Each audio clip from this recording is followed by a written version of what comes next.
dernier intervenant pour le premier tour, au nom de l'ENF. Merci, Monsieur le Ministre. Parmi ces objectifs pour l'environnement, le programme de la présidence maltaise prévoit de promouvoir une économie efficace en termes de ressources à faible intensité de carbone, mais également une économie compétitive. Donc, deux questions se posent alors. Tout d'abord, ne pensez-vous pas que cet impératif de compétitivité déjà mentionné dans le traité sur le fonctionnement de l'Union européenne constitue une nouvelle incitation à délocaliser pour nos producteurs et nos industries dans un contexte d'ouverture économique totale et d'absence de protection au niveau européen?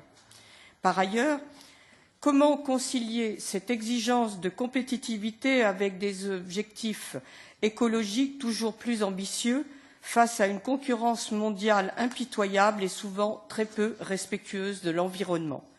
Peut-on lutter efficacement quand ce n'est pas à armes égales?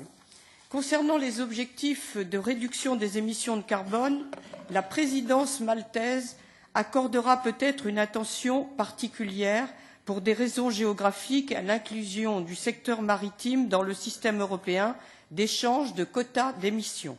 Sur ce sujet, ne pensez-vous pas que l'application de la réforme proposée par la Commission devrait être réalisée en étroite coopération avec l'Organisation maritime internationale qui détient la légitimité pour agir sur ce sujet?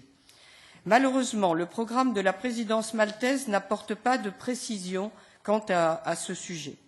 Enfin, peut-on savoir quelle est la position de la présidence maltaise sur la réduction des émissions de carbone dans les secteurs non soumis au système ETS, par exemple le bâtiment ou l'agriculture?